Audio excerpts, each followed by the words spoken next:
Leitura do livro Crescendo em Oração. Autor Mike Bickle. Capítulo 4. Permanecendo em Cristo. Frase de Oswald Chambers, abre aspas, a batalha da oração é contrária a duas coisas no mundo terreno, pensamentos vagos e falta de intimidade com Deus, e não podem ser curadas instantaneamente, mas podem ser curadas pela disciplina, fecha aspas. Enquanto Jesus estava na terra, ele nos ensinou como viver numa união dinâmica com Deus. Ele disse, eu sou a videira, vós os ramos. Aquele que permanece em mim e eu nele, esse dará muito fruto. Eu vos escolhi a vós e vos designei para irdes e dardes fruto, e fruto que permaneça. João 15, versículos 5 e 16. Esses versículos são a essência do seu ensinamento fundamental sobre a oração. Jesus declarou que ele é a videira, a fonte de vida, e que somos os ramos, a expressão da sua vida. Nessa afirmação, Jesus nos deu uma das principais exortações sobre viver um estilo de vida do reino, que é permanecermos em Cristo para que possamos dar fruto que permanece para sempre. Alguém que desenvolve um estilo de vida de permanecer em Cristo é alguém que dá fruto que permanece. Deus se lembra do nosso fruto para sempre, porque ele dura para sempre. Em sua primeira carta aos Coríntios, Paulo liga o assunto do fruto eterno, o trabalho que permanece, aos galardões eternos. 1 Coríntios 3, versículos 9 a 15. Jesus dará galardões eternos na era vindoura, como uma expressão de como ele se sente em relação à maneira como o amamos nesta era. Como é glorioso o fato de que ele se lembra e aprecia os nossos pequenos atos de obediência. Os outros talvez não os vejam nem os valorizem, mas Deus os percebe e os valoriza. Damos fruto de duas maneiras: internamente, em nosso caráter, e externamente, em nosso ministério e servindo aos outros. Assim sendo, o nosso fruto consiste de um caráter de santidade, como também de ministério e serviço. É constituído principalmente de pequenas coisas, por exemplo, de nos humilharmos em nosso casamento e relacionamentos familiares, ou de pequenos atos de obediência, como dar a alguém um copo de água fria. O fato de escolhermos a humildade, a pureza e a bondade leva ao fruto que permanece para sempre. Pela atividade do Espírito em nós e por meio de nós, podemos fazer coisas que dão fruto eterno, que Deus aprecia para sempre. A nossa vida torna-se extraordinária à medida que entendemos as implicações dessa verdade. A frutificação que dura para sempre é para qualquer pessoa que desenvolva uma vida de permanência em Cristo. Talvez você não tenha nenhum estudo, nenhum dinheiro, nenhum dom que consiga ver e nenhum amigo. Talvez você ache que não é amado e acredite que não é atraente. Não importa quais sejam as suas circunstâncias ou status, ainda assim você poderá dar frutos eternos se permanecer em Cristo. Essencialmente, Jesus disse, aquele que permanece em mim, esse dará muito fruto. Subtópico. Tópico. 3 aspectos de permanecer em Cristo. A atividade mais importante relacionada ao crescimento em oração é permanecer em Cristo. É uma das atividades mais negligenciadas no reino. No entanto, envolve apenas 3 aspectos simples: conversar com Jesus, aplicar as suas promessas e obedecer à sua liderança. Essas atividades sobrepõem-se, mas não são a mesma coisa. Subtópico: conversar com Jesus. A tarefa central de permanecer em Cristo é conversar com Jesus. É tão simples que qualquer pessoa pode fazê-la, mas tão simples que muitos não a fazem. Frequentemente troco a expressão permanecer em mim pela expressão falar comigo. Uso-as alternadamente. A vida cristã é um diálogo constante com uma pessoa real. Na verdade, a essência do cristianismo é vivermos num diálogo contínuo com o homem mais glorioso que já andou sobre a face da terra. Ele é totalmente Deus e totalmente homem, e podemos conversar com ele. Jesus tem muito a dizer para nós, mas ele permite que nós determinemos o ritmo da conversação. Se começarmos, ele continuará a conversação enquanto continuarmos nela. Quando paramos, ele para e espera até que comecemos uma vez mais. Ele responde no nível em que nos comunicamos com ele. Ao longo dos anos, tenho ouvido alguns dizerem: eu só oro na correria. Tenho percebido que se orarmos de maneira focada em períodos de oração regulares, quase diários, então oraremos na correria, muito mais frequentemente e muito mais consistentemente. Permanecemos em Cristo mais constantemente, tendo muitas interações curtas, de 10 a 20 segundos com o Senhor durante todo o dia, além de termos tempos de oração mais longos e focados que inserimos em nossa rotina ou agenda diária. Subtópico: aplicar as suas promessas. O segundo aspecto envolvido no permanecer em Cristo é aplicar as promessas da sua palavra aos nossos corações. Emoções como, por exemplo, vergonha, culpa ou rejeição, frequentemente se levantam em nós para desafiarem o que Deus diz em sua palavra, que Ele nos ama, nos perdoa e supre as nossas necessidades. O inimigo desafia essas verdades da palavra e acusa a Deus continuamente. Apocalipse 12, 10. Aplicamos as promessas da sua palavra aos nossos corações, confessando essas verdades e resistindo às mentiras do diabo. Romanos 10, versículos 8 a 10. Posicionamo-nos com relação ao que a palavra diz que é verdade em relação a nós, declarando a palavra em relação às emoções negativas que se levantam em nós. Essas mentiras não vão embora por si só. Elas precisam ser ativamente resistidas à medida que confessamos as verdades da palavra. Se sentimos vergonha, culpa, temor ou rejeição por parte de Deus, devemos aplicar a verdade de Romanos 8:1. Portanto, agora não há nenhuma condenação para os que estão em Cristo Jesus. Podemos permanecer diante de Deus com confiança, porque Jesus pagou o preço pelo nosso pecado e levou a nossa condenação. Assim sendo, confessamos: somos a justiça de Deus em Cristo e, portanto, não há nenhuma condenação. 2 Coríntios 5:21. Ou, em face do temor, confessamos: Deus suprirá todas as nossas necessidades de acordo com as suas riquezas em glória por Cristo Jesus. Filipenses 4:19. Muitos cristãos ainda estão vivendo sob a tirania das mentiras de Satanás durante 20 ou 30 anos após terem nascido de novo, crendo que as suas vidas são inúteis e que Deus se esqueceu deles e os rejeitou. Outros escolhem sobreviver às tempestades das emoções negativas que se levantam neles. Mas há um grande poder na palavra e não devemos negligenciar a aplicação das suas promessas face ao temor, à condenação ou a outras emoções negativas. Subtópico: obedecer à sua liderança.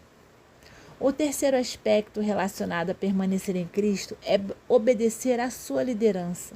E não devemos minimizar essa parte vital do nosso permanecer. Jesus afirmou claramente que a nossa obediência e o nosso amor por Ele estão intimamente relacionados. Aquele que tem os meus mandamentos e obedece a eles, esse é o que me ama. Eu também o amarei e me revelarei a ele. Se alguém me ama, obedecerá a minha palavra. E meu Pai o amará, e nós viveremos até ele e faremos nele nosso lar. João 14, 21 a 23. Por meio dessas palavras, entendemos que os que se determinam em seus corações a guardar os mandamentos de Jesus são os únicos que verdadeiramente o amam. A obediência é uma expressão do nosso amor por Jesus e devemos nos determinar em nossos corações a amá-lo com o espírito de obediência. Jesus prometeu manifestar a sua presença aos que obedecem. Aquele que me ama será amado por meu Pai, e eu também o amarei e me revelarei a ele. João 14, 21. Ele estava dizendo que manifestaria a graça da sua presença às nossas mentes e emoções de tal forma que poderíamos senti-la. É somente no contexto do amor obediente que ele revela as coisas profundas do seu coração. Atualmente é comum subestimarmos a obediência com o objetivo de exaltarmos a graça de Deus. Alguns pregam uma mensagem da graça distorcida que enfatiza a liberdade do perdão, mas ao mesmo tempo subestimando a necessidade de amarmos a Jesus num espírito de obediência. Mas a mensagem bíblica sobre a graça nunca subestima a obediência. O amor de Deus de todo o coração por nós sempre exige uma resposta do nosso amor de todo o coração por Ele, como é evidenciado pelo nosso esforço de andarmos em obediência a Ele. A graça de Deus é suficiente quando estamos aquém da nossa obediência, mas é importante chamarmos o pecado de pecado e declararmos guerra contra ele.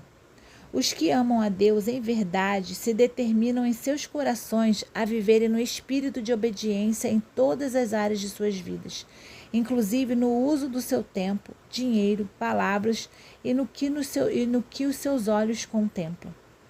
Atualmente, muitos da igreja pensam que é aceitável desconsiderar os mandamentos de Deus. Isso é um erro grave. Estamos num relacionamento de aliança, no qual recebemos o amor de Deus, e a única resposta aceitável que é digna de Jesus é que o amemos em contrapartida. Ele nos ama com toda a sua força.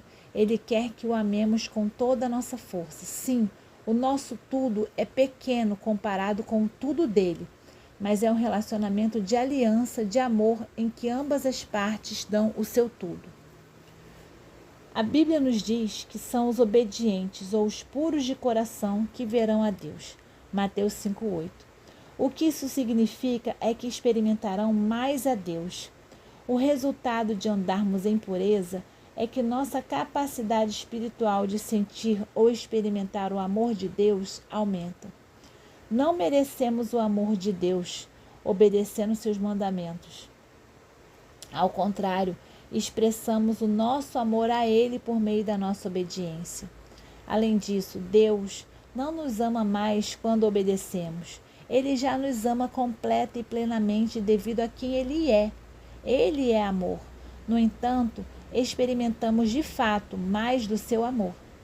Nós o sentimos, somos mais inspirados por Ele. Em suma, devemos permanecer em Cristo. Permanecer em Cristo envolve 3 aspectos: conversar com Deus, aplicar as suas promessas e obedecer à sua liderança.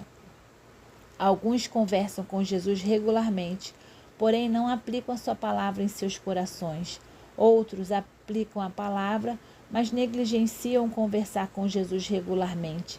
Alguns buscam obedecê-lo, mas não aplicam a sua palavra. Outros reivindicam as suas promessas, mas não se determinam em seus corações a obedecê-lo. Permanecer em Cristo exige todas essas 3 atividades, e o resultado é que o povo de Deus é capacitado a dar fruto que permanece e a viver uma vida transformada. Tópico: Cristo permanecendo em nós. Jesus falou detalhadamente sobre a nossa união com Deus. Veja João 15. Que leva à transformação. Cultivar a união com Deus resulta na transformação das nossas mentes e emoções, permitindo que participemos da dinâmica da família da Trindade. Ele transforma as nossas ações insignificantes e pequenas em ações que são lembradas para sempre aos olhos de Deus. Vemos 2 elementos dessa união transformadora em João 15, de 1 a 11.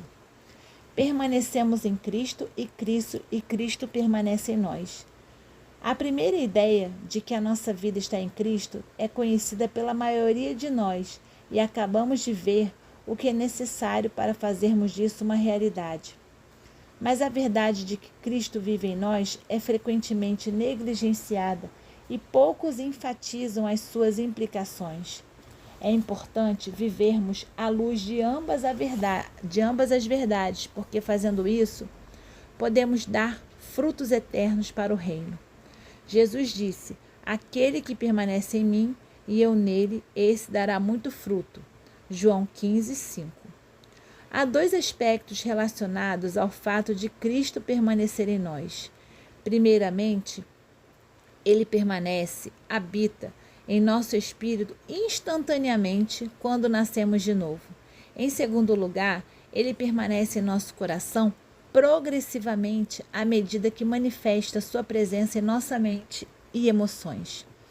Em João 15, Jesus estava se referindo a esse segundo aspecto do permanecer. O apóstolo Paulo escreveu sobre o permanecer de Jesus nos corações dos cristãos, que se refere ao seu permanecer em nós pela sua presença manifesta quando ele orou, para que, juntamente com suas gloriosas riquezas, ele vos fortaleça no âmago do vosso ser com todo o poder por meio do Espírito Santo, e que Cristo habite por meio da fé em vosso coração. Paulo estava orando para que Jesus, Efésios 3, 16, 17. Paulo estava orando para que Jesus permanecesse ou habitasse no coração deles. Jesus passa a habitar em nosso espírito no dia em que nascemos de novo, mas nesse versículo de Efésios,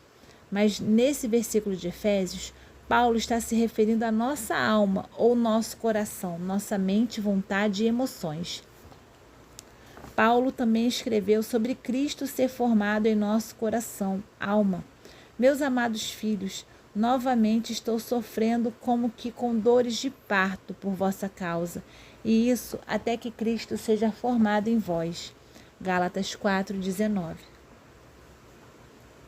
O Espírito Santo quer formar Jesus em nosso coração, em outras palavras, em nossa personalidade. Muitos conhecem o versículo: eis que estou à porta e bato. Apocalipse 3:20. Jesus é apresentado como que batendo a porta dos corações, e devemos abrir a porta e deixar que ele entre. Frequentemente usamos esse versículo com os incrédulos. Perguntamos a eles: você quer convidar Jesus a entrar em seu coração? Ele está à porta e está batendo. Esse versículo pode ser aplicado a incrédulos, mas da forma como foi escrito à igreja de Laodiceia, não está falando principalmente a incrédulos, mas a cristãos. Jesus queria uma comunhão mais profunda com eles e desejava mover-se em suas vidas de uma melhor forma à medida que abrissem as portas dos seus corações a ele. Durante o seu ministério terreno, Jesus prometeu que o Espírito Santo fluiria como um rio dos corações do seu povo, para inspirar, direcionar e transformar as suas mentes e emoções para ministrar com poder por meio deles aos outros. Aquele que crê em mim, do seu interior fluirão rios de água viva. João 7:38. Tópico: 3 resultados de Cristo permanecer em nós. A permanência de Cristo em nossos corações é uma gloriosa promessa. Tem pelo menos 3 resultados. Em primeiro lugar, o Espírito que habita em nós nos ensina sobre o coração, a palavra e a vontade de Jesus. Em segundo lugar, ele nos inspira com coragem para continuarmos diligentemente buscando a Deus. E em terceiro lugar, ele nos capacita, renovando as nossas mentes, vontades e emoções a viverem no amor obediente. E então ele libera o seu poder por meio de nós para tocar os outros. Subtópico: o Espírito nos ensina. O Pai enviou o Espírito Santo para nos ensinar todas as coisas. João 14:26. O Espírito é o grande mestre e ele habita em nós. Ele deseja ensinar-nos muitas coisas sobre o coração, a palavra e a vontade de Jesus. É um privilégio gloriosíssimo termos o Mestre habitando em nós. Se pedirmos ao Espírito, ele nos ensinará sobre a palavra, a vontade e os caminhos de Deus, dando-nos sabedoria e ideias criativas para todas as áreas da nossa vida, inclusive sobre como administrar o nosso dinheiro, gerenciar as nossas agendas, prosperar nos relacionamentos, funcionar no ministério e andar em pureza e saúde física e emocionalmente.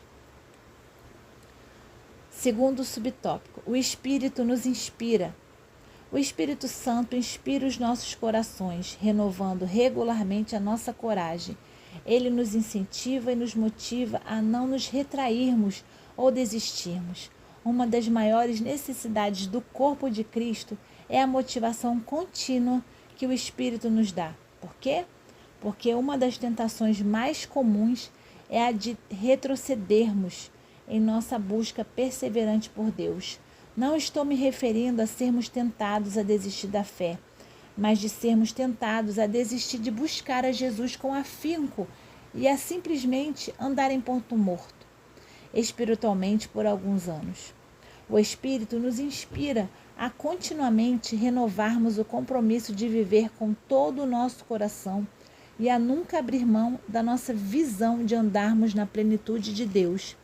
Terceiro subtópico, o Espírito nos capacita. O Espírito Santo capacita os nossos corações e as nossas mãos. Ele renova as nossas mentes, vontades e emoções para que vivamos num amor obediente. E ele libera o seu poder por nosso intermédio para tocar os outros. A essência da nova aliança é que o Espírito escreve a palavra de Deus em nosso coração e mente. Esta é a aliança que farei com eles. Colocarei as minhas leis no âmago do seu coração e as inscreverei profundamente em sua mente. Hebreus 10, 16.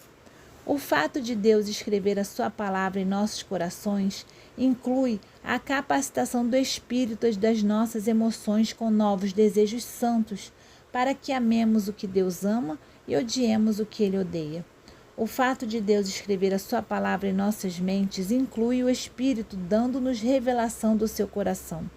É o Espírito de revelação, Efésios 1,17, que faz com que os nossos corações frios e insensíveis se tornem ardentes e avivados. Como é glorioso termos os nossos corações e mentes renovados pelo Espírito para que vejamos e sintamos mais do coração de Deus.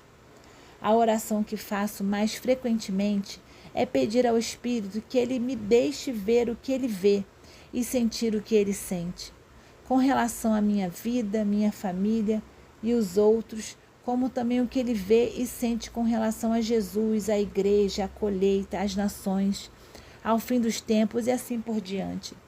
Você pode colocar 1000 assuntos diferentes no final dessa minha oração favorita. Em suma, o nosso permanecer em Cristo significa que temos conversas diárias com Deus, aplicamos as promessas da sua palavra aos nossos corações e obedecemos aos seus mandamentos. Cristo permanecer em nós resulta em que o Espírito Santo revela mais a nós sobre o coração de Jesus, dando-nos a determinação de continuarmos buscando a Deus diligentemente, capacitando os nossos corações a viverem no amor obediente e as nossas mãos a abençoarem os outros. Permanecer em Cristo é o fundamento da nossa vida de oração e o estilo de vida necessário se quisermos dar muito fruto que permanece para sempre. Como lemos anteriormente, aquele que permanece em mim e eu nele, esse dará muito fruto. João 15, 5.